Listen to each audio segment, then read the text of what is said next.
সালটি ছিল 2012। আমার কাকা প্রতি রাতে বন্ধুদের সাথে ক্যারাম খেলতে যেত। তারা যেখানে ক্যারাম খেলতো সেটা ছিল আমাদের বাসা থেকে 40 মিনিটের পথ। আমার কাকা খুবই সাহসী। এমনই এক রাতে ক্যারাম খেলা শেষ করে বাসার উদ্দেশ্যে রওনা হন তিনি। একটু হাঁটার পরেই দেখেন বাজারে চিতই পিঠা ভাজা হচ্ছে। তিনি বাড়ির জন্য কিছু পিঠা কেনেন এবং ওইখানে দাঁড়িয়ে পিঠা খান।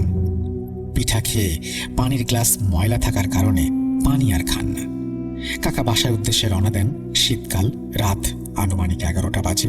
একটু হাঁটার পর কাকা অনুভব করেন তার পেছন পেছন কে যেন হেঁটে আসছে। কাকা পেছনে তাকিয়ে দেখেন একটি কালো বেড়াল খুব ভয়ানকভাবে তার হাতে থাকা পিঠার দিকে তাকিয়ে আছে। কাকা বিড়ালটাকে দেখে সজোরে লাথি মারেন। একটু হাঁটার পর আবারও সেই বিড়ালটি দেখতে পান। এখন পুরো রাস্তার মাঝখানে সে বসে আছে এবং কাকার দিকেই খুব ভয়ানকভাবে তাকিয়ে আছে। তখন কাকার ভেতরে এক অদ্ভুত ভয় কাজ করছিল। কাকা সাহস করে হাতে থাকা একটি লাঠি নিয়ে বিড়ালটাকে জোরে একটা বাড়ি দেন। বাড়ি মারার সাথে সাথে বিড়ালটি অদ্ভুতভাবে হাওয়ায় মিলিয়ে যায়। কাকা এটি দেখে অনেক ভয় পান আর ভাবেন বিড়ালটি কিভাবে চোখের নিমিষে এভাবে চলে যেতে পারে। আশেপাশে পুরোটা বাঁশ ঝোপঝাড়ে ঘেরা। ঝোপঝাড়ের মাঝখান দিয়ে রাস্তাটি চলে গিয়েছে। কাকা একবার চিন্তা করে পেছনে তাকান। রাস্তা দিয়ে বাসায় যাবেন, কিন্তু ওই রাস্তা দিয়ে বাসায় যেতে 1 ঘন্টার মতো সময় লাগবে। এটি ভেবে কাকা ওই রাস্তাটি ধরে সামনে এগোতে থাকেন। একটু পর কাকা যেটা দেখেন সেটা দেখার জন্য তিনি আসলে প্রস্তুত ছিলেন না। তিনি দেখেন পুরো রাস্তার মাঝখানে একটা ডেড বডি কাপড় জড়িয়ে শুয়ে আছে। পূর্ণিমার রাত, চাঁদের আবছা আলো পরিষ্কার বোঝা যাচ্ছে। এটা দেখে কাকার আর বুঝতে বাকি রইল না যে তার সাথে অস্বাভাবিক কিছু একটা ঘটছে। তিনি তখন একটা সিগারেট জ্বালান। তার হাতে থাকা মোবাইলে আলো হচ্ছিল না, চারিদিক কুয়াশায় ভরা, ভালোভাবে মুখটি বোঝা যাচ্ছিল না। কাকা একটু সাহস করে ওই পড়ে থাকা শরীরটির দিকে যান এবং মুখে মোবাইলের আলো ফেলেন। মুখটি তখনও কাফন দিয়ে ঢাকা। আমার কাকার পুরো শরীরটা ভার হয়ে যায়। হঠাৎ করে একটা হিমেল হাওয়া এসে ওই শরীরটার থেকে কাফনটা সরিয়ে দেয়। এরপর আমার কাকা যেটা দেখেন সেটা দেখার জন্য তিনি মোটেও প্রস্তুত ছিলেন না। তিনি দেখেন দুটো খুব ভয়ানক চোখ ভয়ানকভাবে আমার কাকার দিকে তাকিয়ে আছে। মুখের মাংস থেতলে গেছে, খুব বিশ্রীভাবে একটা হাসি লেগে আছে ঠোঁটে। কাকা এসব আর নিতে পারছিলেন না। চোখ বন্ধ করে সূরা পড়তে পড়তে সামনের দিকে দৌড় দেন এবং একটি বাড়ির দরজায় গিয়ে পড়েন। পড়ার আওয়াজ পেয়ে দরজা খুললে তারা দেখেন যে আমার কাকা অজ্ঞান হয়ে পড়ে আছেন। তারা ঘরে নিয়ে কাকার মাথায় পানি ঢালেন। একটু পরে কাকার জ্ঞান ফিরে আসে এবং দাঁত লেগে যায় কিছুক্ষণ পরেই। এরপরে তারা কাকার ফোন থেকে আমাদের বাসায় ফোন দেন। তারপর আমরা তাদের বাসায় গিয়ে কাকাকে নিয়ে আসি। পরের দিন থেকে কাকা কথা বলতে পারছিল। এরপর কাকা তার সাথে ঘটে যাওয়া সব ঘটনা আমাদের খুলে বলেন। ওই দিন সকাল থেকে কাকার ভীষণ জ্বর আসে এবং রাত হলে স্বপ্নে তিনি সেই মৃতদেহটাকে দেখতে পান। কিন্তু কাকা এই ধরনের স্বপ্ন দেখেন এটি বাসার কাউকে তিনি জানান না। কাকা চাচ্ছিলেন না তাকে নিয়ে কেউ চিন্তা করুক। কাকার এমন জ্বর দেখে গ্রামের একজন হুজুরকে নিয়ে আসা হয়। তিনি ঝাড়ফুঁক করেন, কিন্তু জ্বর কমে না। ওই রাতে কাকার জ্বর আরও বেড়ে যায় এবং স্বপ্নে তিনি আবারও সেই মৃতদেহ এবং বেড়ালটিকে দেখেন। কাকার শরীর তখন জ্বরে পুড়ে যাচ্ছে। পানি খাওয়ার জন্য পাশে রাখা জগটা হাতে নিতেই কাকার চোখ পড়ে তার বিছানার উপর।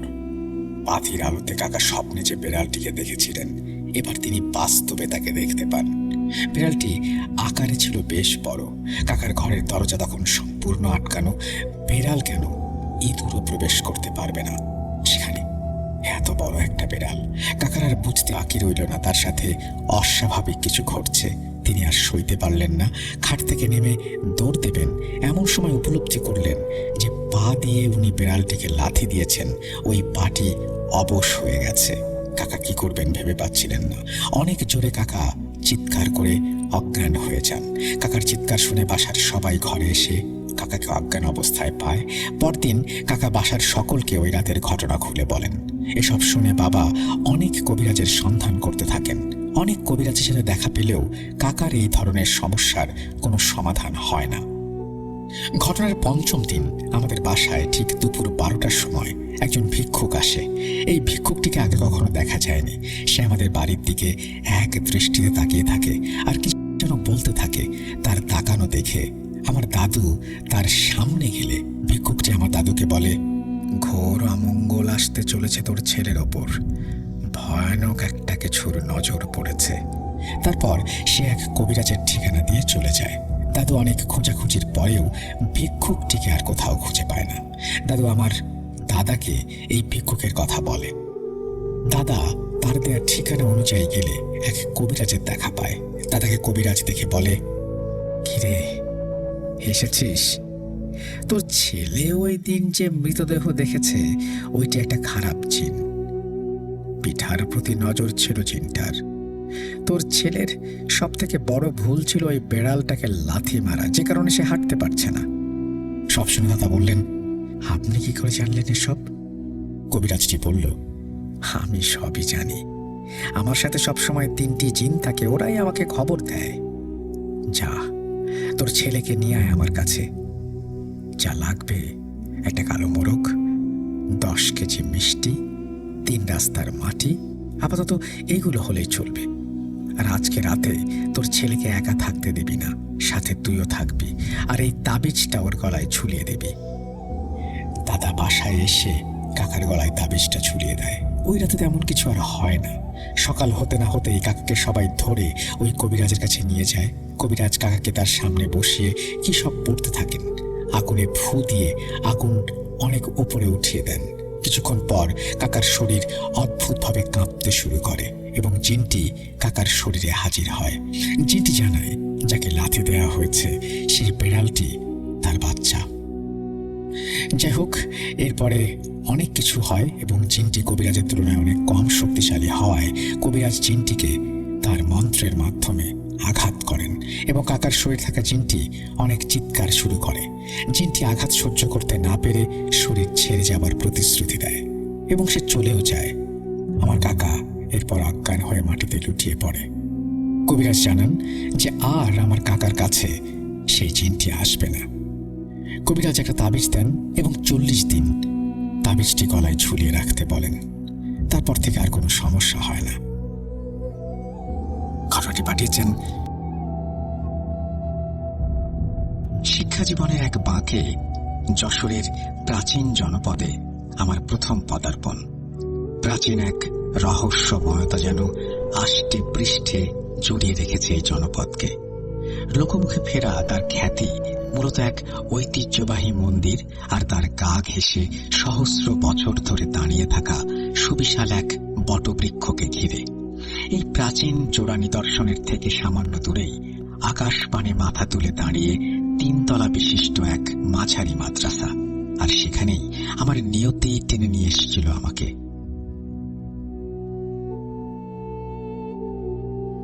মাদ্রাসার বিশাল ফটক পেরিয়ে চৌকাঠের মাটিতে পা রাখার সঙ্গে সঙ্গেই মনে হলো যেন কোনো অশরীরী আত্মা আমার উপর ভর করল।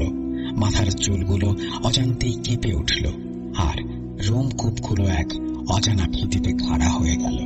ঠিক সেই মুহূর্তে এক বিকট কর্কশ অট্টহাসি তীক্ষ্ণ তীরের মতো এসে বিদ্ধ করল আমার কর্ণকুহর, যা শুনে মনে হয়েছিল আমার বুকের ভেতরের কলিজাটি ছিটকে বেরিয়ে আসবে। চমকে পেছন ফিরে তাকাতেই দেখি মাদ্রাসার সর্বজন শ্রদ্ধেয় বড় হুজুরি সেই পৈশাচিক হাসি হাসতে হাসতে আমার দিকে এগিয়ে আসছেন।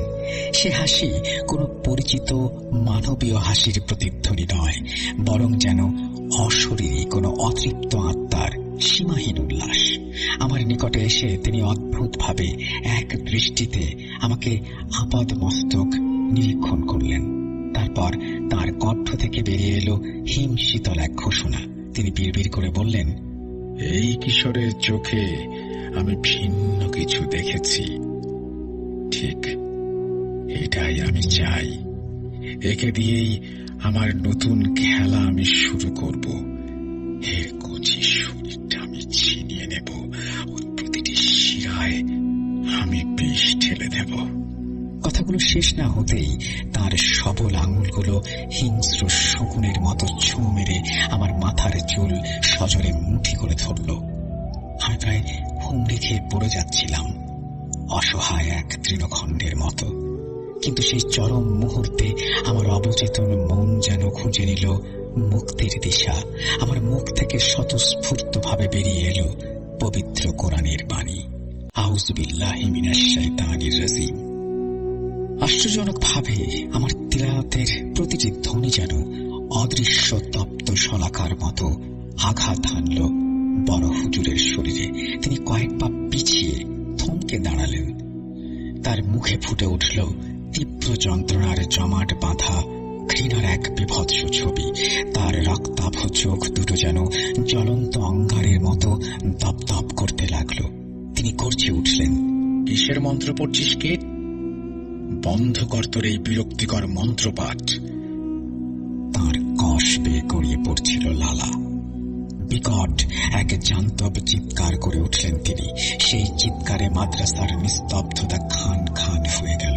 উপস্থিত কয়েকজন সাহসী শিক্ষক ও ছাত্ররা মুহূর্তের মধ্যে হতবিহ্বলতা কাটিয়ে অসীম সাহসিকতায় তাকে জাপটে ধরে মাদ্রাসার ভেতরে একটি কক্ষে টেনে হিঁচড়ে নিয়ে গেলেন এবং কোনো মতে দরজাটা ভেতর থেকে বন্ধ করে দিলেন। কিন্তু বন্ধ দরজার ওপাশ থেকেও ভেসে আসছিল হুজুরের প্রচন্ড ধস্তাধস্তি, আস্ফালন আর তার মুখ থেকে নির্গত অনর্গল বিভৎস গালিগালাজ, হুমকি ও পৈশাচিক গর্জন।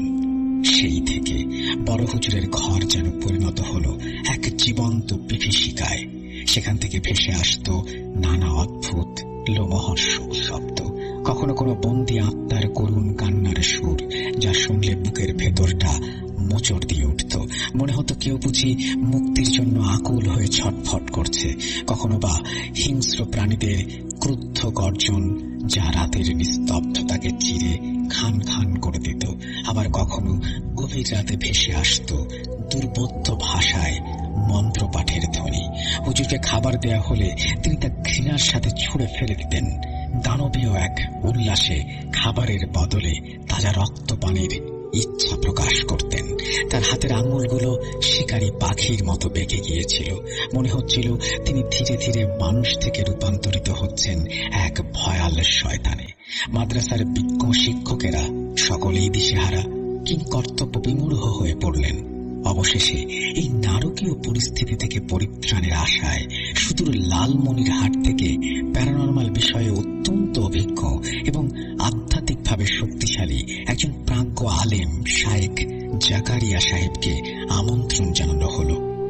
শায়েখ জাকারিয়া সাহেব তার সমস্ত আধ্যাত্মিক প্রস্তুতি নিয়ে বড় হুজুরের কক্ষে প্রবেশ করতেই বড় হুজুরের দেহে আসর করা সত্তাটি কঠিন কর্কশ সুরে বলে উঠল, তুই এসেছিস জাকারিয়া? এবারে ওর মতো অবাধ্যটাকেও আমি ক্ষমা করে দিলাম। এখন যা, মনে রাখিস পরের বার যদি এদিকে পা বাড়াস, তোর প্রতিটি অঙ্গ আমি ছিন্ন ভিন্ন করে তোর আত্মাকে নরকের আগুনে নিক্ষেপ করব। এই ভয়ঙ্কর হুমকির প্রত্যুত্তরে শায়েখ জাকারিয়া সাহেব বিসমিল্লাহ বলে সজোরে এক চড় বসিয়ে দিলেন বড় হুজুরের গালে। চুপ, একদম চুপ। অতঃপর তিনি অতি সত্বর পকেট থেকে পান্নার মতো সবুজ বর্ণের এক অদ্ভুত সাপাকৃতির তসবি বের করে বজ্র কণ্ঠে কুরআনের আয়াত পড়তে পড়তে সেটি বড় হুজুরের কপালে চেপে ধরলেন। সঙ্গে সঙ্গে আক্রান্ত হুজুর যেন শত বৃশ্চিকের দংশনে জ্বলে উঠলেন। ক্ষিপ্ত বাঘের মতো ঝাঁপিয়ে পড়লেন জাকারিয়া হুজুরের ওপরে। তার কানের লতি কামড়ে ছিঁড়ে ফেললেন। রক্তের ধারা গড়িয়ে পড়ল শায়েকের কাঁধ বেয়ে।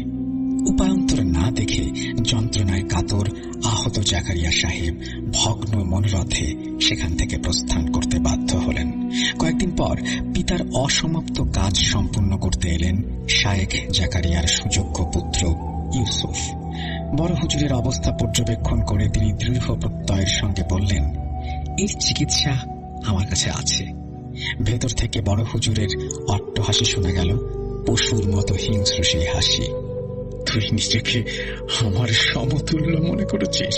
হায় হায় হায় হায়, আমায় স্বীকার কর। এই কথা বলেই সেই অশরীরী আত্মাকে প্রভাবিত করে হুজুর এক প্রচন্ড ধাক্কা ইউসুফকে ঘরের শক্ত মেঝেতে আছড়ে ফেললেন। ইউসুফের মাথাটা ফেটে রক্তে ভেসে গেল চারপাশ। লুটিয়ে পড়া ইউসুফকে দুহাত দিয়ে ধরে প্রচন্ড চাপে তার পাঁজরের হাড় ভেঙে কুড়িয়ে দিল। ইউসুফের শরীরটা তখন ধরফর করছিল, কিন্তু মুহূর্তেই সব নিস্তেজ হয়ে গেল। তার তরুণ প্রাণটি চোখের পলকে নিভে গেল। এক বিভৎস আর্তনাদ করে তার দেহটি নিথর হয়ে গেল। মাদ্রাসার বাতাসে শোকের রোল উঠল। অন্যান্য এলাকার বিখ্যাত আলেম ও ওলামারা মরিয়া হয়ে উঠলেন। দূর দূরান্ত থেকে এলেন ঝাড়ফুঁককারী এবং আধ্যাত্মিক ক্ষমতার অধিকারী সব চিকিৎসক। কিন্তু কেউই এই ভয়ানক শক্তিশালী আসরের কোনো কুল কিনারা করতে পারলেন না। তাবিজ কবচ, পানি পড়া, ঝাড়ফুঁক সবকিছুই ব্যর্থ হয়ে গেল। যেন এক অজেয় অদৃশ্য শক্তির বিরুদ্ধে এক অসম লড়াই। এইসব ভয়ঙ্কর শ্বাসরুদ্ধকর ঘটনা আর সহ্য করতে না পেরে আমি মাদ্রাসার প্রবীণ হাফেজ সাহেবের শরণাপন্ন হলাম। তার কাছে বড় হুজুরের এই মর্মান্তিক অবস্থার পেছনের বিস্তারিত কারণ জানতে চাইলাম। তার চোখ মুখে বিষণ্ণতার ছাপ, কণ্ঠস্বর ধরে আসছিল। তিনি ধীরে ধীরে বলতে শুরু করলেন, তুমি মাদ্রাসায় আসার পথে নিশ্চয়ই পথের ধারে সুবিশাল প্রাচীন এক বটগাছ দেখেছ। এলাকার সনাতন ধর্মাবলম্বীরা গভীরভাবে বিশ্বাস করে ওই বটবৃক্ষে স্বয়ং মহাদেব বাস করেন। শুধু তাই নয়, অনেক মুসলমান ওই গাছটিকে অলৌকিক শক্তি সম্পন্ন জাগ্রত পীরের আস্তানা মনে করত। কারণ জনশ্রুতি আছে, গাছটিকে যে কোনো ভোগ দিলে বা মানত করলে সে তৎক্ষণাৎ অলৌকিকভাবে তা গ্রহণ করত। এমনকি এলাকার অনেক মেয়েরাও গাছটিকে সন্তুষ্ট করতে ভক্তি ভরে নৃত্য পরিবেশন করত। যার নাচ সেই বৃক্ষবাসী সত্তার পছন্দ হতো, তার কপালে অলৌকিকভাবে রক্তের মাধ্যমে একটি টিপ এঁকে দেয়া হতো, যা সৌভাগ্যের প্রতীক হিসেবে বিবেচিত হতো। আর যার নাচ পছন্দ হতো না, তাকে দিতে হতো চরম মূল্য।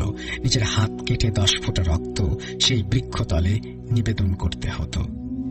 যার উপরে বৃক্ষবাসী সত্তা সন্তুষ্ট হতো তাকে এলাকায় অত্যন্ত সম্মানীয় এবং গুরুত্বপূর্ণ ব্যক্তি হিসেবে গণ্য করা হতো। গাছটির প্রতি তাদের বিশ্বাস এতটাই গভীর ছিল যে অনেক সনাতন পণ্ডিত জোর গলায় বলতেন, এই নশ্বর পার্থিব জীবনে যদি তোমার ভগবানকে চোখে দেখা না হয়, তবে এই গাছটিকে দেখো, এটিই ভগবানের জীবন্ত জ্বলন্ত এক প্রমাণ।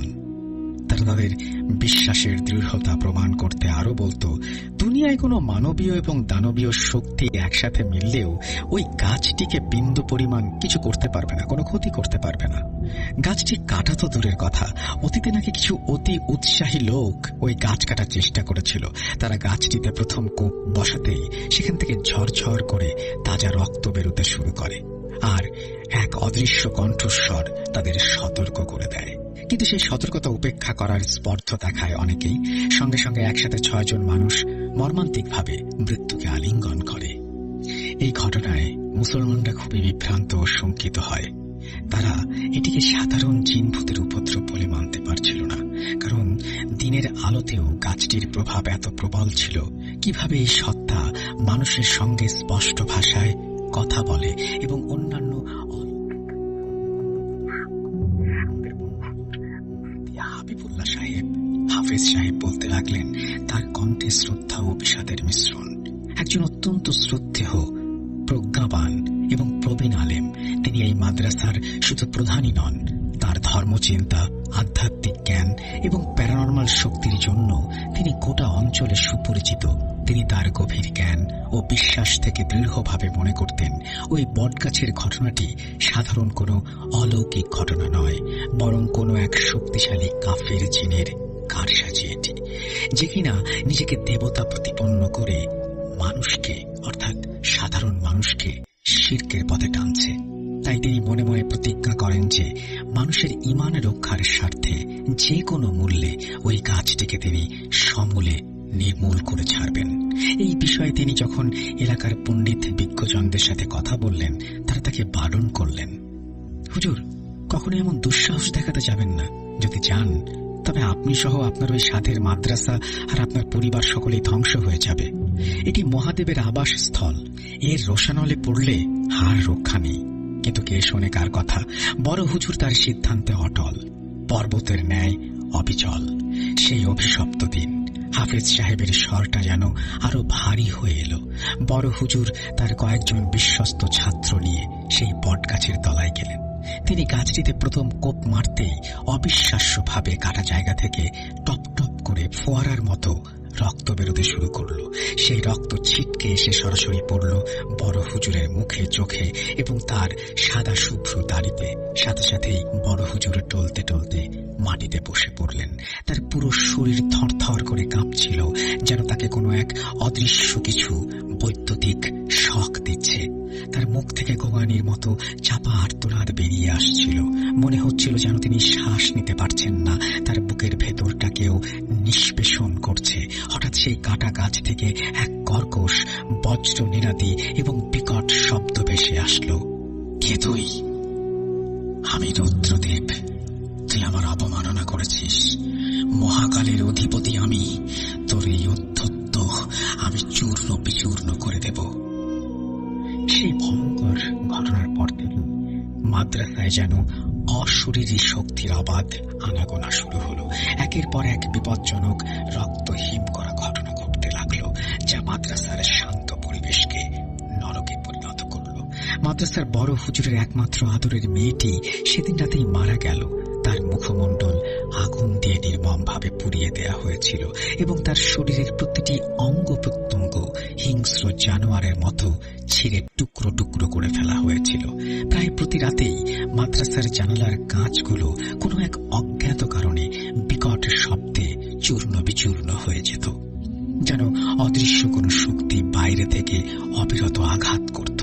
কখনো মনে হতো কেউ যেন কানের কাছে এসে হিংস্রভাবে ফিসফিস করে কারো নাম ধরে ডাকছে। সে ডাক উপেক্ষা করার সাধ্য কারো নেই। কারো কারো শরীর তখন তাৎক্ষণিকভাবে অসাড় হয়ে যেত এবং তার অজ্ঞান হয়ে পড়ত ঘন্টার পর ঘন্টার জন্য। মাঝে মাঝে অনেকের মুখে ফেনা দেখা যেত। রাতের বেলা ছাত্ররা ভয়ে চিৎকার করে ঘুম থেকে জেগে উঠত এবং তাদের চোখ থেকে অবিরত জলের ধারা নেমে আসত। তাদের মধ্যে দু একজন অস্পষ্টভাবে তাদের বিছানার পাশে দীর্ঘ কালো অবয়ব দাঁড়িয়ে থাকতে দেখত, যার দুটো চোখ অন্ধকারে জ্বলন্ত, আর তাদের শরীরে প্রচন্ড তাপ অনুভব করত। মাদ্রাসার রান্নাঘরের খাবারে অদ্ভুতভাবে পচন ধরতে শুরু করত। ভাতে অগণিত পোকা জীবন্ত পোকামাকড়ের মতো নড়াচড়া করত, আর পানির কল থেকে দুর্গন্ধযুক্ত কালো ঘোলা পানি বের হতো, যার গন্ধে বমি আসত। শুধু তাই নয়, ছাত্র এবং শিক্ষকদের মধ্যে একটি রহস্যময় অসুস্থতা ছড়িয়ে পড়েছিল। অনেকের শরীরে অসহ্য ব্যথা, অবর্ণনীয় জ্বর এবং ত্বকে কালো কালো ছোপ দেখা যেতে শুরু করলো। তাদের শরীর যেন ভেতর থেকে শুকিয়ে যাচ্ছিল, চোখ গর্তে ঢুকে যাচ্ছিল, আর মনে হচ্ছিল তারা যেন জীবন্ত কঙ্কালে পরিণত হচ্ছে। মাদ্রাসার পরিবেশ এতটাই বিষাক্ত হয়ে উঠেছিল যে চারিদিকে শুধু ভয়, আতঙ্ক আর অশরীরী শক্তির আগ্রাসন। হাফেজ সাহেবের কাছ থেকে পূর্ণাঙ্গ ইতিবৃত্ত জানার পর আমি আর স্থির থাকতে পারলাম না। আমার ভেতরের সহজাত প্রবৃত্তি আমাকে তাড়িত করেছিল। আমি একা একাই নিজের মতো করে এই রহস্যের গভীরে প্রবেশ করার সিদ্ধান্ত নিলাম। এক গভীর রাতে যখন সমগ্র চরাচর নিদ্রার গোলে অচেতন, আমি সন্তর্পণে বেরিয়ে পড়লাম সেই অদ্ভুত অভিশপ্ত বট গাছটির উদ্দেশ্যে। প্রতিবার এই গাছটির কাছাকাছি যেতেই আমার মাথার চুল কেঁপে উঠছিল। এ যেন এক আসন্ন ভয়াবহ বিপদের সতর্ক বার্তা। গাছের কাছাকাছি যেতেই বাতাসের মধ্যে সেই পচা মিশমিশে রক্তের গন্ধটা আরো তীব্র, আরো অসহনীয় হয়ে উঠছিল। আমি চোখ বন্ধ করে আমার সমস্ত মনোযোগ কেন্দ্রীভূত করে গাছের রহস্য ভেদ করার চেষ্টা করলাম। যা জানতে পারলাম, আমার রক্ত জমিয়ে দেওয়ার জন্য তা যথেষ্ট ছিল। এই গাছ শুধু প্রাচীন নয়, এটি অতি প্রাচীন। এর শিকড় যেন অজগরের মতো মাটির গভীরে বহুদূর পর্যন্ত বিস্তৃত এক বিশাল জাল বিস্তার করে রেখেছে, এবং এটি আসলেই রুদ্রদেব নামের এক অতি শক্তিশালী প্রাচীন শক্তির অন্যতম প্রধান উৎস। বহু বছর ধরে অগণিত নরবলি এবং রক্তপাতের মাধ্যমে রুদ্রদেব তার শক্তি সঞ্চয় করেছে, নিজেকে অপ্রতিরোধ্য করে গড়ে তুলেছে। আমি আমার মানুষ চক্ষে অতীতে ঘটে যাওয়া কিছু বিভৎস ঘটনার অস্পষ্ট ছায়াচিত্র দেখতে পেলাম। বলিদান, উন্মত্ত নৃত্য, তাজা রক্তের স্রোত। কিন্তু রুদ্রদেবের দুর্বলতা সম্পর্কে কিছুই আঁচ করতে না পেরে আমি মারিদ জিনকে স্মরণ করলাম। তিনি আমার আহ্বানে প্রকট হতেই আমি তাকে সসম্ভ্রমে জিজ্ঞেস করলাম, এই রুদ্রদেব সম্পর্কে আপনি যা যা জানেন অনুগ্রহ করে তা আমাকে সবিস্তারে বলুন।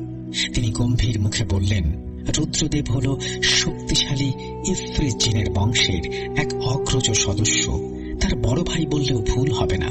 সে এতটাই ক্ষমতাধর এবং অহংকারী যে নিজেকে দেবতা বা প্রভু বলে দাবি করে। এই এলাকার সকল জিনেরা তাকে ভক্তি ভরে পূজা করে এবং মানুষেরাও মন্দিরে তাদের আরাধ্য দেবতার পূজা করার আগে এই গাছটিকে পূজা করে তবেই মন্দিরে প্রবেশ করে। দুঃখের বিষয়, আমার সুবিশাল গ্রন্থাগারেও এমন কোনো গ্রন্থ নেই যেখানে তার দুর্বলতা সম্পর্কে কোনো সুস্পষ্ট তথ্য পাওয়া যেতে পারে। মারিজ্জিন বিদায় নিতেই আমার সমগ্র শরীর এক অজানা আতঙ্কে কেঁপে উঠল।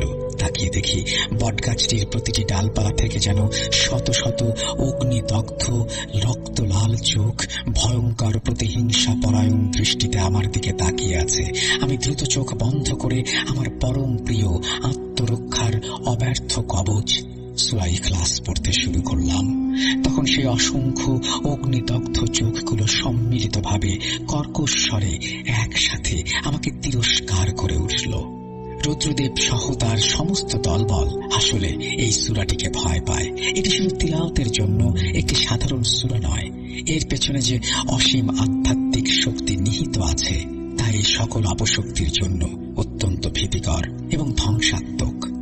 এই মূল্যবান তথ্যটা জানার সঙ্গে সঙ্গেই আমার মনের গভীরে আশার এক ক্ষীণ আলো জ্বলে উঠল। কিন্তু কিভাবে এই জ্ঞান আমি বাস্তবে কাজে লাগাবো? সূরা ইখলাসের মুয়াক্কিলের সাহায্য পাওয়া তো মুখের কথা নয়। মুয়াক্কিল হলেন সেই ফেরেশতা যিনি মহান আল্লাহর আদেশে এই বিশেষ সূরার রক্ষণাবেক্ষণ ও কার্যকারিতার দায়িত্বে নিয়োজিত। তাকে আহ্বান করা কি আমার মতো কিশোরের পক্ষে সম্ভব? এই প্রশ্ন আমাকে আরো বেশি চিন্তিত করে তুলেছিল। একদিন গভীর রাতে আমি যখন ঘরে অত্যন্ত মনোযোগের সাথে বসে সূরা ইখলাস তেলাওয়াত করছিলাম, হঠাৎ আমার ঘরের জানালাটা বাইরের কোনো অদৃশ্য শক্তির প্রচন্ড ধাক্কায় সজোরে খুলে গেল। এক মৃত্যু শীতল বাতাস আমার শরীরে কাঁপুনি ধরিয়ে দিল। আমি চমকে চোখ তুলে তাকালাম। জানালার বাইরে নিকষ কালো অন্ধকারের মাঝে দুটো টকটকে চোখ জল করছে।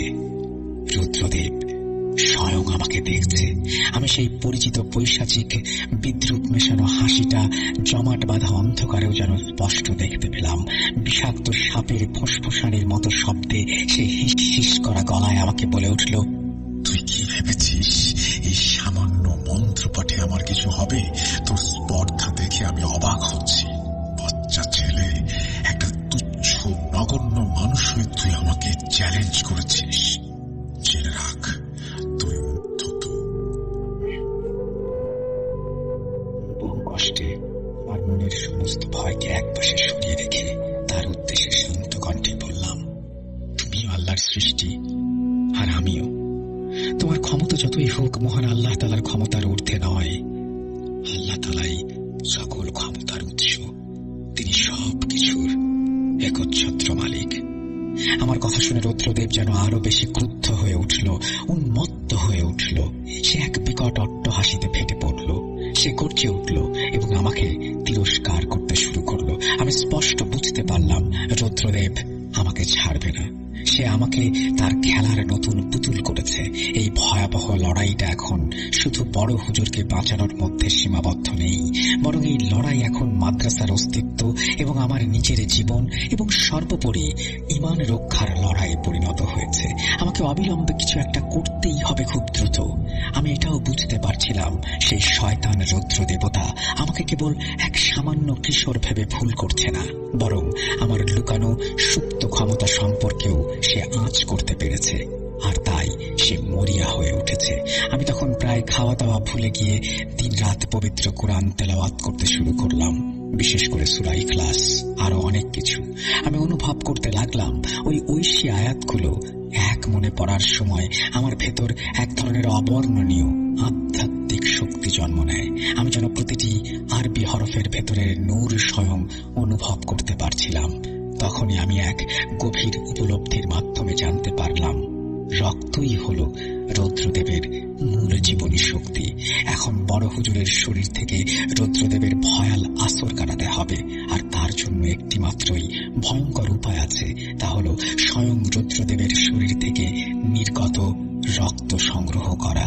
সেই রক্তের সাথে ব্যাবিলনের মাটি মিশ্রিত করে একটানা 7 দিন পর্যন্ত পর্যন্ত বড় হুজুরের হাত ভৌত করতে হবে। এরপর রুদ্রদেব শত চেষ্টা করলেও আর হুজুরের কাছে ঘেঁষতে পারবে না। যদি সে দুঃসাহস করে কাছে যাওয়ার, তাহলে তার অবস্থা হবে নিজের সাথেই যুদ্ধ করার মতো। একদিন গভীর রাতে তাহাজ্জুদের নামাজ আদায় করছিলাম। হঠাৎ অনুভব করলাম আমার চারপাশটা কেমন যেন অস্বাভাবিক ভারী হয়ে উঠেছে। বাতাসের স্বাভাবিক চাপ যেন কয়েক গুণ বেড়ে গেছে। ঘরের এক কোণে রাখা কাঁচের পানির গ্লাসটা নিজে থেকেই থরথর করে কাঁপতে শুরু করেছে, যেন ভূমিকম্প হচ্ছে। আমার মাথার চুলগুলো আবারও কেঁপে উঠল। বিপদ অতি সন্নিকটে। আমি নামাজ শেষ করে সালাম ফিরিয়ে চোখ বন্ধ করলাম।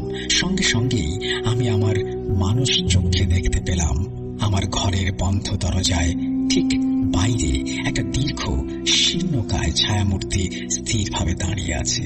তার লম্বা কালো অবয়ব থেকে যেন ঘন ঘন অন্ধকার চুইয়ে চুইয়ে পড়ছে।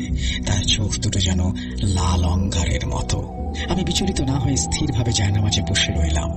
মনে মনে আমি তখন পবিত্র সূরা ইয়াসিন পাঠ করতে শুরু করেছি, কারণ এই সূরা অশরীরী শক্তির বিনাশকারী হিসেবে পরিচিত। একই সাথে আমি আয়াতুল কুরসি পাঠ করছি। সেই কালো অবয়বটি ধীরে ধীরে নিঃশব্দে আমার দিকে এগিয়ে আসলো। দরজার কপাট হঠাৎ খুলে গেল। একটা উত্তপ্ত গরম বাতাস ঘরের ভেতরে প্রবেশ করলো। আমার শরীরের চামড়া যেন পুড়ে যাচ্ছিল। আমি চোখ খুললাম না। আমি আমার সম্পূর্ণ মনোযোগ কেন্দ্রীভূত করলাম পবিত্র কুরআন তেলাওয়াতে। হঠাৎ সেই কুৎসিত অবয়বটি তার লম্বা হাত বাড়িয়ে আমার মাথার চুল প্রচন্ড জোরে চেপে ধরল। আমি প্রচন্ড যন্ত্রণায় চিৎকার করে উঠি। পকেট থেকে নীলচে কালো চুলে লুকাইয়া পড়া সবুজ তসবিহ বের করে সর্বোচ্চ গতিতে তার দিকে ছুড়ে মারি। সে যন্ত্রণায় পিছিয়ে অদৃশ্য হয়ে যায়, যেন একটুর জন্য তার হাতের শিকার ফসকে গেল। কিছুক্ষণ পর সব আবার আগের মতো শান্ত হয়ে যায়। আমি বিভিন্ন বিষয়ের ইসলামিক গ্রন্থ, বিশেষ করে জিন, রুহানিয়াত এবং আধ্যাত্মিক চিকিৎসা সম্পর্কিত প্রাচীন কিতাবগুলো গভীর মনোযোগ দিয়ে পড়া শুরু করলাম। লাইব্রেরির ধুলোমাখা তাক থেকেও নামিয়ে আনলাম বহু পুরনো জীর্ণ পুঁথিসমূহ এবং সেগুলোও পড়লাম।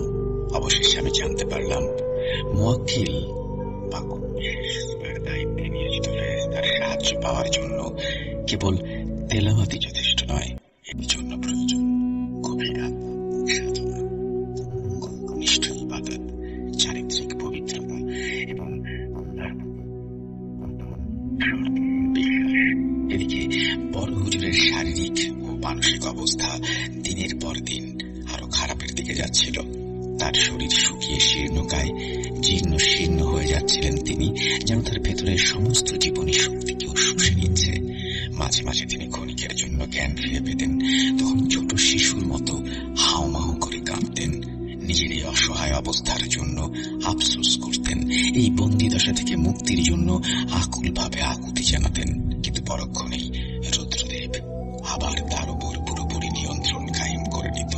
তার চোখ আবার সেই পরিচিত রক্ত লাল বর্ণ ধারণ করত। তার শরীর করে ধনুকের মতো বেঁকে যেত, আর মুখ দিয়ে ক্রমাগত গোঙানির মতো এক বিকট শব্দ বের হতো। মাদ্রাসার শিক্ষকেরা প্রায় হাল ছেড়ে দিয়েছিলেন।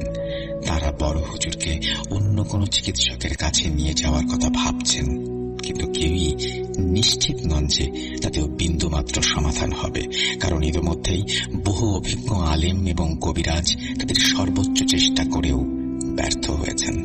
আমি দিব্য চোখে দেখতে পাচ্ছিলাম বড় হুজুর হয়তো আর বেশি দিন এই অসহনীয় দৈহিক ও মানসিক দখল সহ্য করতে পারবেন না। একদিন আমি খবর পেলাম আগামী অমাবস্যার ঘোর কৃষ্ণপক্ষের রাতে মন্দিরের প্রধান পুরোহিত সেই বট গাছের নিচে এক বিশেষ পূজা ও বলিদান উৎসবের আয়োজন করেছে। এই বিশেষ পূজার মাধ্যমে রুদ্রদেব তার শয়তানি শক্তি আরো বহুগুণ বৃদ্ধি করবে। আমার ষষ্ঠ ইন্দ্রিয় সজাগ হয়ে উঠল। আমার মনে হলো এটাই আমার জন্য এক সুবর্ণ সুযোগ। এই অমাবস্যার রাতেই আমাকে আমার চূড়ান্ত চাল চালতে হবে। পুরোহিত যখন রুদ্রদেবের তুষ্টির জন্য পূজা ও আহুতিতে মগ্ন থাকবে, তখন হয়তো তার মূল শক্তি অন্যদিকে প্রবাহিত হবে, যা আমার জন্য বটগাছের গভীরে প্রবেশ করার এবং রুদ্রদেবকে দুর্বল করার এক অভাবনীয় সুযোগ। আমি সন্তর্পণে আমার পরিকল্পনা সাজাতে লাগলাম। আমার এই অভিযানে সফল হওয়ার জন্য প্রয়োজন হবে পূর্ণাঙ্গ মনোযোগ, অসীম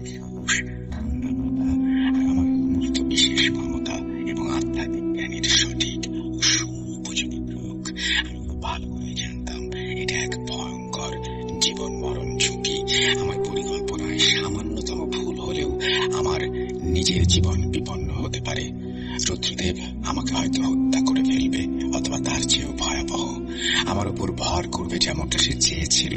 কিন্তু আমার ভেতর থেকে এক অদেনা দৃঢ় কণ্ঠস্বর আমাকে বারবার বলছিল, ভয় পেও না আইমন, তুমি একা নও। আগের দিন আমি সারাদিন রোজা রাখলাম। ইফতারের পর আমি দীর্ঘক্ষণ ধরে নফল নামাজ আদায় করলাম। দুই চোখে অশ্রু নিয়ে মহান আল্লাহর দরবারে কায় মনোবাক্যে সাহায্য প্রার্থনা করলাম। তারপর আমি আমার নিজের ঘরে বসে গভীর ধ্যানে মগ্ন হলাম। আমি আমার চোখের বিশেষ ক্ষমতা ব্যবহার করে সেই অভিশপ্ত বটগাছের চারপাশে অদৃশ্য প্রতিরক্ষা ব্যবস্থা পুঙ্খানুপুঙ্খভাবে পর্যবেক্ষণ করতে লাগলাম। আমি আমার মনশ্চক্ষে স্পষ্ট দেখতে পেলাম গাছটিকে দুর্ভেদ্য প্রাচীরের মতো ঘিরে রেখেছে অসংখ্য বিবস্ত্র কুৎসিত বিভৎস দর্শন জিন। তারা যেন অতন্দ্র প্রহরীর মতো অতন্দ্র পাহারায় রত। তারা সংখ্যায় এত বেশি যে তাদের ভেদ করে গাছের কাছে পৌঁছানোই প্রায় অসম্ভব এক কঠিন কাজে। গাছের উপরের দিকে মোটা মোটা ডালপালাগুলোতে আমি আরো কিছু শক্তিশালী ভয়ঙ্কর সত্তার গাঢ় উপস্থিতি অনুভব করলাম, যাদের শক্তি আমার চেয়ে বহুগুণ বেশি। সেই রাতে আমি এক অদ্ভুত প্রশান্তিদায়ক স্বপ্ন দেখলাম। আমি যেন পা রাখলাম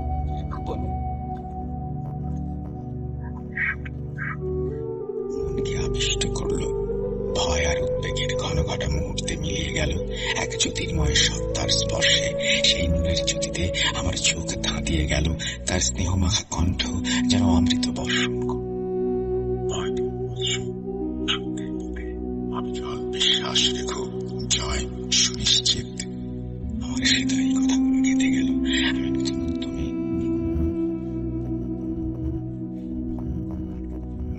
আমি মনো প্রাণে বিশ্বাস করতাম মহান আল্লাহ আমাকে এই কঠিন পরীক্ষায় কখনোই একা ছাড়বেন না। অবশেষে এলো সেই বহু প্রতীক্ষিত অমাবস্যার রাত। নিকষ কালো আঁধারে চারিদিক স্তব্ধ, প্রকৃতি গভীর ঘুমে মগ্ন। আকাশে তারার ক্ষীণতম আলো অনুপস্থিত। ঘোর অন্ধকার, অশরীরী আত্মা যেন চারিদিকে অবাধে চলাফেরা করছে। মাদ্রাসার সকলেই যখন রাতের আহার শেষে গভীর ঘুমে আচ্ছন্ন, আমি তখন নিঃস্বপ্নে আমার ঘর থেকে বের হলাম। আমার পরনে ছিল মাদ্রাসার ছাত্রদের জন্য নির্ধারিত সাধারণ পায়জামা পাঞ্জাবি। আমি ধীর পায়ে এগিয়ে চললাম সেই অভিশপ্ত ছায়াময় বটগাছটির দিকে। যতই আমি বটগাছটার কাছাকাছি যাচ্ছিলাম, ততই আমার চুলের কম্পন তীব্র থেকে তীব্রতর হচ্ছিল। চারপাশের বাতাসের চাপও যেন কয়েক গুণ বেড়ে যাচ্ছিল। আমার শ্বাস নিতে রীতিমতো কষ্ট হচ্ছিল। সেই পরিচিত পচা রক্তের গন্ধটা এখন আরো তীব্রতর, যা নাকে লাগতেই বমি আসছিল। আমার ষষ্ঠ ইন্দ্রিয় দিয়ে স্পষ্ট অনুভব করতে পারছিলাম আমার চারপাশে অসংখ্য অশরীরী হিংস্র সত্তার উপস্থিতি। তারা যেন কানের কাছে এসে অশুভ মন্ত্রে ফিস ফিস করে কথা বলছে, আমাকে ভয় দেখানোর নানান কৌশল করছে। আমার কানে বাঁধছে বিভৎস সব অশরীরী শব্দ, যা কোনো মানুষের পক্ষে সহ্য করা কঠিন। গাছটার কাছাকাছি পৌঁছাতেই অতর্কিতে আমার পথ আটকে দাঁড়ালো কয়েকজন প্রহরী জিন। তারা দেখতে অত্যন্ত কুৎসিত, বামন আকৃতির। তাদের চোখগুলো বেড়ালের চোখের মতো সবুজ আর দাঁতগুলো ধরালো। তারা হিংস্রভাবে হিস হিস করতে লাগলো। তাদের শরীর থেকে বিষাক্ত পচা ডিমের মতো গন্ধ বের হচ্ছিল। বড় বড় চোখ করে তারা একযোগে লৌহ মুষ্টির মতো প্রচন্ড শক্ত হাত দিয়ে আমার গলা চেপে ধরে। বুক ভরে একটা গভীর শ্বাস নিয়ে মনে মনে আয়াতুল কুরসি পাঠ করতে শুরু করলাম। কিন্তু যখনই তেলাওয়াত করছিলাম, তখনই যেন হাতে চাপ বাড়তে শুরু করলো। উপায়ান্তর না দেখে পকেট থেকে আবার সবুজ তসবিহ বের করে সজোরে তাদের মুখে আঘাত করি। দুটি অশরীরী ছাড়া সবাই দূরে ছিটকে পড়ে। ওই দুটি অশরীরীর হাত কিছুতেই গলা থেকে ছাড়াতে পারছিলাম না। মাথা প্রচন্ড গরম হয়ে গেল। আমি দাঁত দিয়ে ওই অশরীরীর হাত ছিঁড়ে ফেলার চেষ্টা করি। প্রচন্ড রাগ থাকা সত্ত্বেও কেন যেন নিজেকে হিংস্র মনে হচ্ছিল। এখন পথ পুরো ফাঁকা। এই অভাবনীয় সুযোগের সদ্ব্যবহার করে এক মুহূর্ত দেরি না করে দ্রুত পায়ে আমি এগিয়ে চললাম বটগাছটার গুড়িটার দিকে। বিশাল বটগাছটার নিচে তখন পুরোদমে চলছিল সে আদিম কুসংস্কারাচ্ছন্ন ভয়ঙ্কর উৎসব। মন্দিরের প্রধান পুরোহিত, যার পরনে ছিল রক্ত লাল রঙের রেশমি কাপড়, সে একটা বিশাল আগুনের কুণ্ডলীর সামনে চোখ বন্ধ করে বসে চারপাশে ঘিরে বসেছিল আরো কয়েকজন সহযোগী। তাদের সবার চোখ মুখে ভয়ের সাথে মিশে আছে এক ধরনের উন্মত্ততা। এক কালো ছাগলকে রুদ্রদেবের উদ্দেশ্যে বলিদানের জন্য প্রস্তুত করে রাখা হয়েছিল, আর তাদের সকলের অলক্ষ্যে সেই বটগাছের সবচেয়ে মোটা শক্তিশালী ডালটায় বসেছিল রুদ্রদেবের এক ভয়ঙ্কর ধোঁয়াটে অস্পষ্ট প্রতিচ্ছবি। তার আকার স্থির ছিল না, ধোঁয়ার কুণ্ডলীর মতো বারবার পরিবর্তিত হচ্ছিল, কিন্তু তার চোখ দুটো জ্বলছিল গগনের আগুনের গোলার মতো। তার কপালের দুপাশে দুটো বিশাল ভয়ঙ্কর শিং অন্ধকারেও দেখা যাচ্ছিল। আমি জানি রুদ্রদেবের প্রধান দুর্বলতা হলো সূরা ইখলাসের মুয়াক্কিলের ঐশী জ্যোতি। আমি হয়তো সেই মুয়াক্কিলকে সরাসরি আহ্বান করব। আমি যদি পূর্ণ বিশ্বাস, গভীর একাগ্রতা এবং পরিশুদ্ধ অন্তরের সাথে পাঠ করি, তাহলে কোনো একটা উপায় হবেই। আমি কম্পিত হাতে গাছের সেই শীতল অমসৃণ গুড়িটাতে আমার ডান হাত দিয়ে স্পর্শ করলাম। আমার সমস্ত শরীর ভয়ে উত্তেজনায় কেঁপে উঠল। গাছটা যেন একটা জীবন্ত বিশাল দেহী অজগর সাপের মতো শিরশির করছে। তার শক্ত ছালগুলো যেন জীবন্ত সাপের চামড়া, খোলস। আমি চোখ বন্ধ করে সূরা পড়তে শুরু করলাম। পবিত্র ইখলাসের প্রতিটি আয়াত উচ্চারণের সঙ্গে সঙ্গে আমি অনুভব করতে লাগলাম আমার ভেতর থেকে প্রচন্ড অবর্ণনীয় শক্তি সবাইকে বেরিয়ে আসছে। গাছটা থরথর করে কাঁপতে শুরু করলো। অন্তরাত্মা আমার ভয়ে শুকিয়ে যাচ্ছে। গাছের ডালপালা শুকনো পাতার টুপটাপ ঝরে পড়ছে।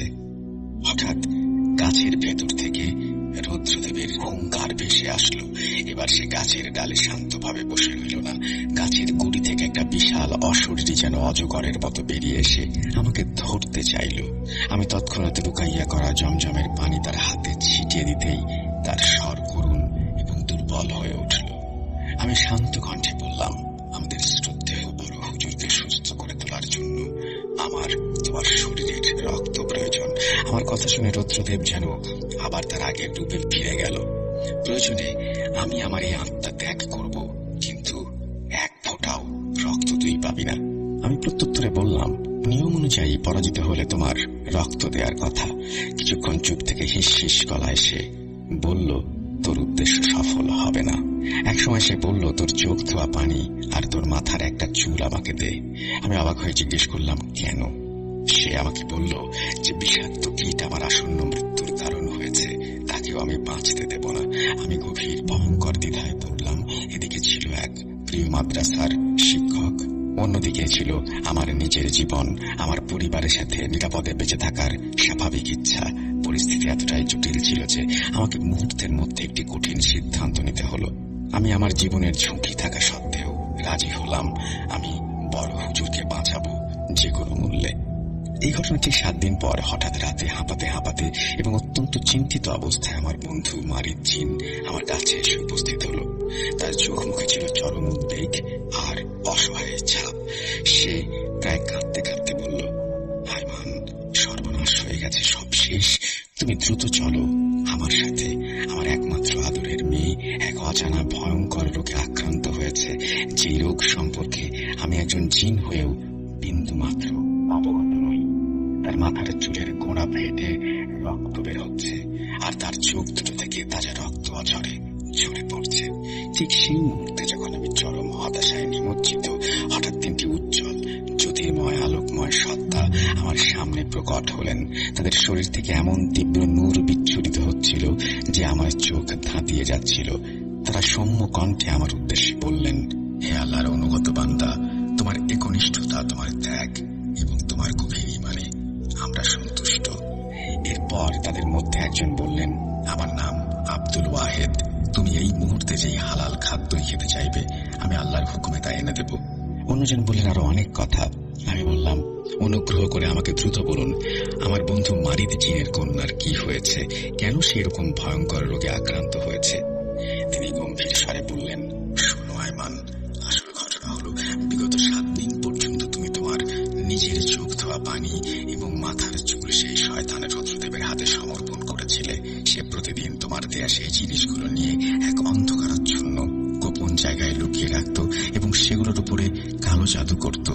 তুমি ধীরে ধীরে মৃত্যুর কোলে ঢলে পড়ো, আর এদিকে তোমার প্রতি অগাধ ভালোবাসা বশত মারিদের কন্যা প্রতিদিন গোপনে রুদ্রদেবকে পর্যবেক্ষণ করত আর অগোচরে তোমার রেখে যাওয়া চুল এবং চোখ ধোয়া পানির জায়গায় নিজের চুল এবং চোখ ধোয়া পানি রেখে যেত পরম মমতায়।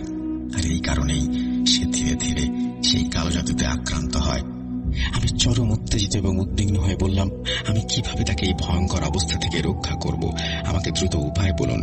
তিনি শান্ত কণ্ঠে বললেন, তাকে এই অবস্থা থেকে বাঁচানো খুব কঠিন, প্রায় অসম্ভব, কিন্তু তুমি যদি চাও তাহলে আমরা এই 3 জন একসাথে মিলে আল্লাহর ইচ্ছায় আরেকবার চেষ্টা করতে পারি। আমি রাজি হলাম। তারা 3 জন একসাথে অত্যন্ত সুমধুর স্বর্গীয় কণ্ঠে সূরা পড়তে শুরু করলো। মারিদ কন্যার চোখে এবং মাথায় আলতো করে হাত বুলাতেই এক অভাবনীয় ঘটনা ঘটল। মারিদ কন্যা ধীরে ধীরে চোখ মেলল, তার রক্তক্ষরণ বন্ধ হয়ে গেল এবং সে সম্পূর্ণরূপে সুস্থ হয়ে গেল। সেই অভিশপ্ত বিশাল বটগাছটা হঠাৎ এক বিকট কান ফাটানো শব্দে মড়মড় করে ঠিক মাঝখান থেকে দুভাগ হয়ে গেল, যেন গাছের ভেতর থেকে কোন শক্তিশালী বোমা ফেটে বেরিয়ে এসেছে। পরদিন সকালে মাদ্রাসায় এবং আশেপাশের গ্রামগুলোতে এক তুমুল হইচই পড়ে গেল।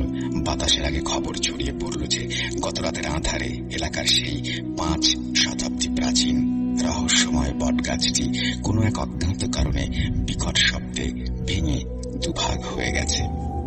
গাছের যে অংশে একসময় হুজুর কোপ মেরেছিল এবং যেখান থেকে রক্ত ঝরছিল, সেখানে এখন শুধু শুকনো প্রাণহীন কাঠ, কোনো রক্তের চিহ্ন মাত্র নেই। আর আমাদের বড় হুজুর আল্লাহর অশেষ রহমতে সম্পূর্ণ সুস্থ এবং স্বাভাবিক হয়ে ওঠেন। সেদিন সকালে ফজরের নামাজের সময় তিনি নিজেই হেঁটে মসজিদে আসেন। তার চেহারায় দীর্ঘদিনের অসুস্থতার কোনো প্রকার মলিন ছাপ নেই। তার মুখমণ্ডল দেখা যাচ্ছিল অত্যন্ত সতেজ। বড় হুজুর সম্পূর্ণরূপে সুস্থ হওয়ার পর মাদ্রাসার পরিচালনার দায়িত্ব পুনরায় নিজের কাঁধে তুলে নেন। কয়েকদিন পর একদিন দুপুরে তিনি আমাকে তার খাস কামরায় ডেকে পাঠান। আমি কিছুটা শঙ্কিত মনেই হাজির হই। বড় হুজুর আমার দিকে কিছুক্ষণ স্থির অন্তর্ভীতি দৃষ্টিতে তাকিয়ে রইলেন। তার চোখে ছিল এক ধরনের গভীর স্নেহ মাখা অভিব্যক্তি। তারপর তিনি অত্যন্ত শান্ত গলায় বললেন, আমার প্রিয় ছাত্র, আমি হয়তো আসরগ্রস্ত অবস্থায় সবকিছুই বিস্মৃত হয়েছি, কিন্তু আমার অবচেতন মন ছিল টুকরো স্মৃতি এখনো ধরে রেখেছে সে। আমি আমার অন্তর দিয়ে অনুভব করতে পারছি আমার এই অপ্রত্যাশিত অলৌকিক মুক্তির পেছনে তোমার কোনো না কোনো বিশেষ ভূমিকা অবশ্যই আছে। সেই অসহ্য ভয়ঙ্কর যন্ত্রণার রাতে যখন আমি মৃত্যুর সাথে পাঞ্জা লড়ছিলাম, যখন নিকষ কালো অন্ধকার আমাকে গ্রাস করেছিল, তখন আমি বারবার তোমার পরিচিত কণ্ঠস্বর শুনতে পেয়েছিলাম। আমি নীরব রইলাম, কিছুই বললাম না। বড় হুজুর আমার নীরবতা দেখে হেসে বললেন, বাবা আয়মান, আল্লাহ রাব্বুল আলামিন তোমাকে বিশেষ কিছু ক্ষমতা দিয়েছেন, সাধারণ মানুষের চোখে যা কখনোই ধরা পড়বে না। তুমি তোমার ছোট্ট চোখ দিয়ে তাই দেখতে পাও যা অন্যরা অনুভব করতে পারে না। তুমি তোমার অন্তর দিয়ে অনুভব করতে পারো সব। তবে একটা কথা সব সময় মনে রেখো, এই আধ্যাত্মিক পথে যেমন মহান আল্লাহর অশেষ সাহায্য রহমত আছে, তেমনি পদে পদে শয়তানের ধোঁকা ও প্রলোভনও আছে। অদৃশ্য জগৎ অত্যন্ত রহস্যময়, জটিল এবং ক্ষেত্র বিশেষে খুবই বিপজ্জনক। তাই সবসময় সতর্ক থেকো, আল্লাহর উপরে ভরসা রেখো, কখনো সত্যের পথ থেকে বিচ্যুত হও না। আমি ধীরে ধীরে মাথা তুলে হুজুরের দিকে তাকালাম এবং তাকে বললাম, হুজুর, আমি শুধু সাধ্যমতো আমার ইমানি দায়িত্ব পালন করার চেষ্টা করেছি। বড় হুজুর তার উষ্ণ হাত আমার মাথায় রেখে আশীর্বাদ করলেন, আল্লাহ তোমার মঙ্গল করুন। তার কক্ষ থেকে বেরিয়ে আসার সময় এলাকার বিভিন্ন আকাশ থেকে জমে থাকা কালো অশুভ মেঘের ঘন ছায়া চিরতরে বিদায় নিল। তো এই